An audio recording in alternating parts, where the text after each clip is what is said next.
Bonjour, la belle entreprise vous fait découvrir la Cité du goût et des saveurs en compagnie de son fondateur, Monsieur Louis Noël, président de la Chambre de métiers et de l'artisanat des Côtes-d'Armor. Bonjour. Bonjour. Et merci aussi d'être venu sur notre plateau. Invité. Je vous en prie, merci d'avoir accepté notre invitation. Et donc pour commencer, est-ce que vous pouvez nous définir ce qu'est la Cité du goût et des saveurs ? Écoutez, la Cité du goût et des saveurs est un concept, justement, comme vous disiez tout à l'heure, créé il y a à peu près 15 ans sur la Chambre de métier des Côtes-d'Armor avec un label déposé. Donc ce concept est déposé parce qu'évidemment, nous sommes les fondateurs, donc nous avons protégé notre travail. Donc cette Cité du goût et des saveurs est au service des artisans et métiers de bouche plus particulièrement, mais aussi des particuliers, des écoles et tout ce qui tourne autour de la vie du citoyen.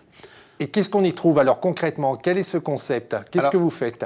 Ce concept-là, c'est vrai que c'est d'abord défendre le bien manger.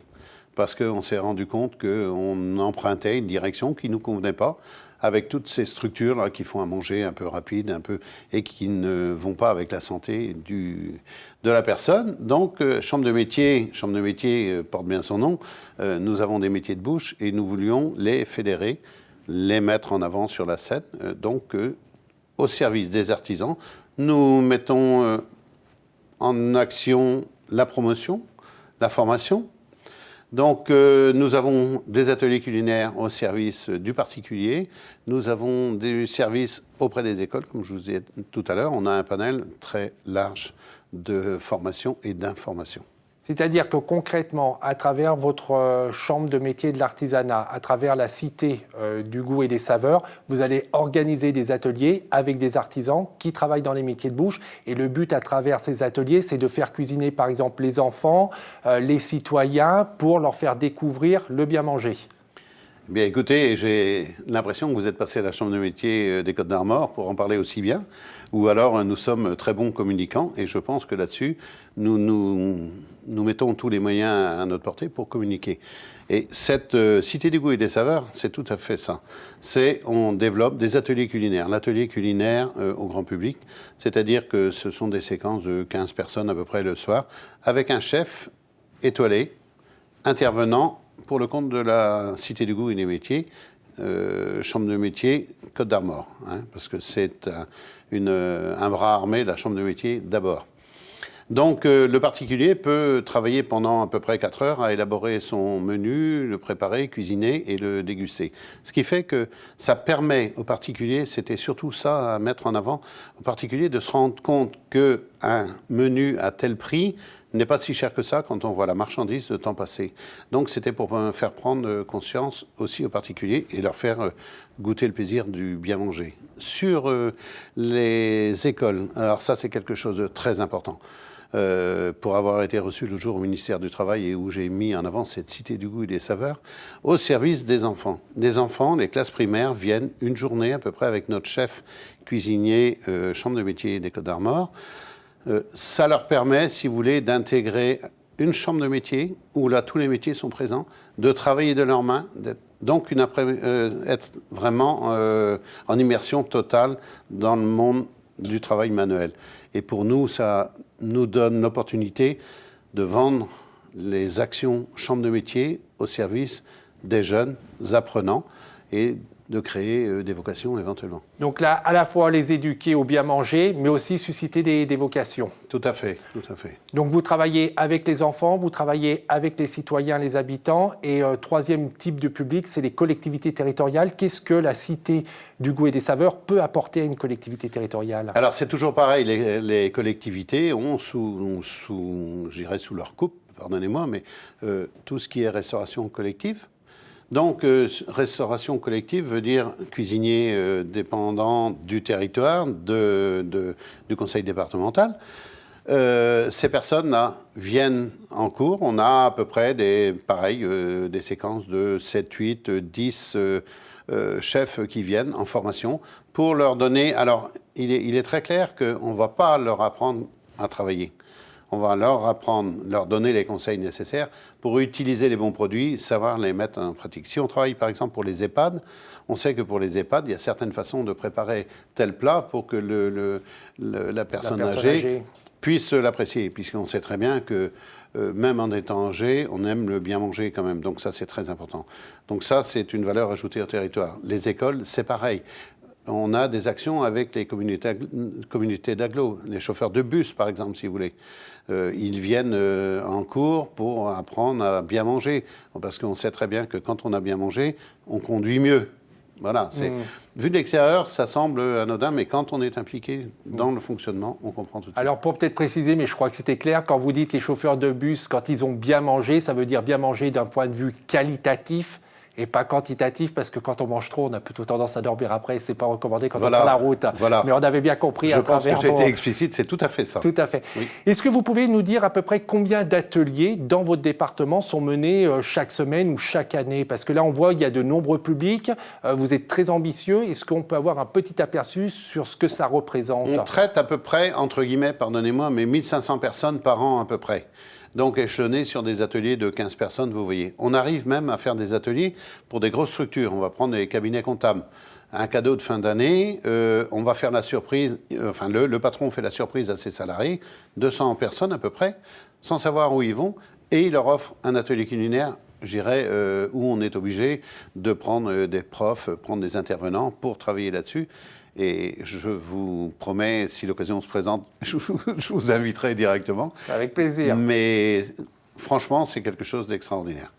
On l'a dit, on le rappelle, ce concept est né dans le département des Côtes-d'Armor. Aujourd'hui, il y a combien de chambres de métiers d'artisanat, combien de départements qui se sont appropriés votre concept et quels sont les projets de développement?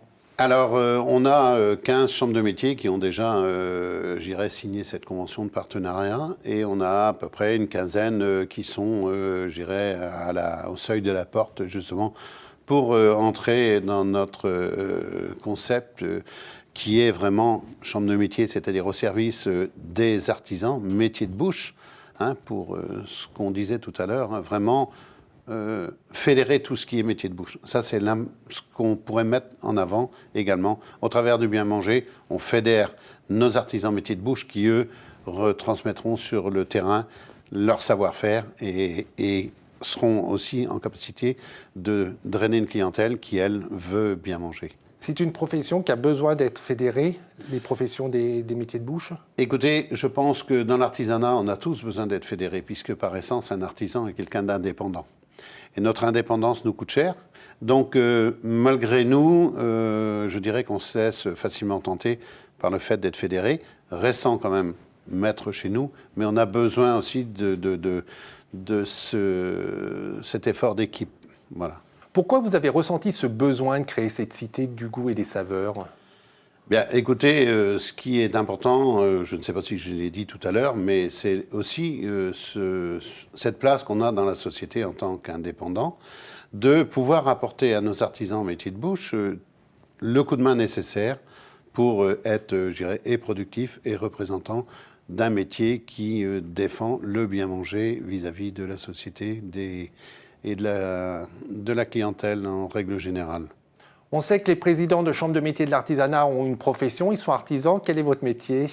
Alors, c'est vrai que je suis habitué à tripoter de la pâte, mais je suis maçon de métier et artisan maçon et maçon depuis l'âge de 17 ans. Donc. Et qu'est-ce qui fait qu'un maçon ait autant d'intérêt pour le goût et les saveurs? Alors, je pense que c'est plus profond que ça. Alors, évidemment, il y a une certaine morphologie qui pourrait laisser penser que je suis attiré par la nourriture, oui, le bien manger, oui. Mais avant tout, je crois que c'est aussi l'envie de construire, l'envie de créer quelque chose. Et j'avais l'opportunité, au travers de cette cité du goût et des saveurs, ce concept, de pouvoir le diffuser sur le plan départemental. Mais comme ça prenait bien au niveau départemental, je me suis dit que, après tout, pourquoi pas sur le national. Et donc, on a créé un réseau Cité du goût et des saveurs sur le plan national, où j'ai la coprésidence avec le président de la PCMA. Donc, pour moi, c'est quelque chose de réconfortant, d'avoir été capable d'allier une certaine image de mon métier et surtout l'envie de construire, puisque je vous ai dit tout à l'heure en préambule que j'étais maçon, donc quelque part constructeur. Ça reste cohérent avec le métier. Voilà. Pour terminer, la Cité du goût et des saveurs touche à différents domaines. On voit, il y a la traçabilité des produits, il y a la qualité des aliments, la valorisation des ressources locales. Sur tous ces domaines, quel peut être le rôle d'une chambre de métier de l'artisanat ? Eh bien, écoutez, le rôle de la chambre de métier, en règle générale, puisqu'il n'y a pas que le 22, puisqu'on a d'autres collègues associés, c'est d'associer aussi le circuit court, le circuit de proximité, y associer aussi nos agriculteurs, nos maraîchers, c'est-à-dire faire un package de tout ce qui est représentatif d'un territoire, puisqu'au travers des chambres de métier qui adhèrent à ce réseau-là, on a la Martinique, on a le nord du pays, on a le sud du pays, de la France, donc avec différentes façons de travailler. Et c'est d'être capable d'associer une façon de faire au service de la clientèle et en y associant un panel large de producteurs. Mais ce qui veut dire aussi, c'est qu'aujourd'hui, les chambres de métier de l'artisanat ne sont plus cantonnées, entre guillemets, à leur mission historique, mais que vous vous appropriez des sujets de société et que vous avez un véritable rôle à jouer, que ce soit pour valoriser les ressources locales, que ce soit sur la traçabilité des produits ou la sensibilisation à la qualité des aliments. Mais tout à fait. Je dirais que c'était la vocation première de la Cité du goût et des saveurs. Sur le bien manger, vous me pardonnerez de me répéter, mais c'est quelque chose sur lequel une chose sur laquelle il faut insister, c'est mettre en avant le bien manger au travers de toutes ces associations, circuits courts, vente du maraîcher qui, lui, fait du bon produit. On ne va pas acheter de la fraise au mois de décembre dans les Côtes-d'Armor. Ce serait vraiment ne pas être cohérent. Une hérésie. Tout à fait.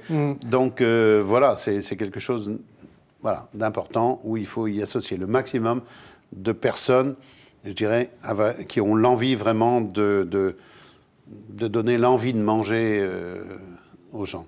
Qui, quelque part, en ce moment, peut peut-être être, je dirais, très intéressant, puisqu'on sait qu'au travers d'une table, elle n'a pas besoin d'être copieuse, mais le bien manger fait aussi que ça permet de passer des bons moments et de laisser la température redescendre un petit peu. Et socialement, je pense qu'on en a besoin, de créer du lien autour de moments de convivialité et du bien manger. Complètement. Monsieur Noël, merci beaucoup pour ces précisions sur la Cité du goût et des saveurs.